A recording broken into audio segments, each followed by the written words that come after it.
Turning to the White House now, President Biden has blocked the proposed $14.9 billion takeover of U.S. steel by Japanese rival Nippon Steel. In a statement released this morning, the president said he was blocking the deal to, quote, ensure that now and long into the future, America has a strong domestically owned and operated steel industry. Joining us now for more on this is CBS News Homeland Security and Justice reporter Nicole Sganga. Nicole, what more can you tell us about why the president blocked this deal?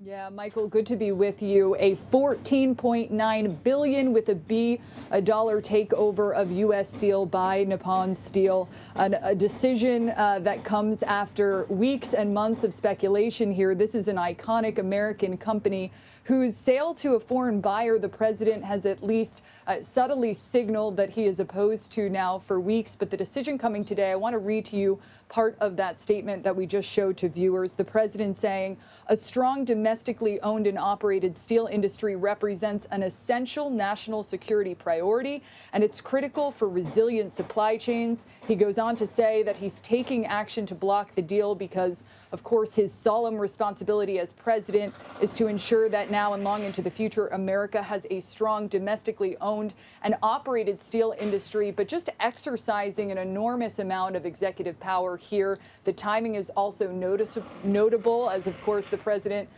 will depart the White House in just a few weeks. You know, a federal committee had reviewed this transaction. It's called CFIUS. It stands for the Committee on Foreign Investment in the United States. And they had issued a report just prior to Christmas, but ultimately determined that they were not going to recommend that the president block the deal or greenlight the deal. And that left the final decision, you know, with Biden. And then, of course, all of this not happening in a vacuum, still a concern about jobs. Nippon Steel had promised no layoffs or plant closures during the term of the current union contract, which does expire in September of 2026.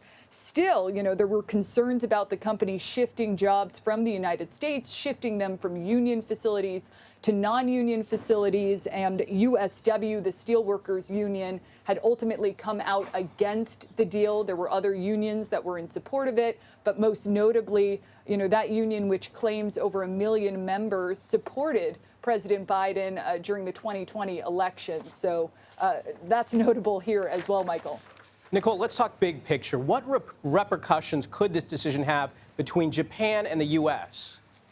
Yeah, well, this is a decision with wide-ranging implications for the U.S. economy. It could also send a signal to other potential foreign investors who are looking to acquire American companies. Hey, you know, not so fast. Certainly, it could shake our relationship with Japan, a close ally of the United States. Certainly, some of the president's advisors in the days leading up to this decision warning that rejecting such a sizable acquisition by a Japanese company could in fact harm the relationship between Japan and the United States. And even as the administration had cited potential national security concerns regarding this deal, there were certainly other outside independent analysts who were skeptical of that sort of rationale, citing politics instead.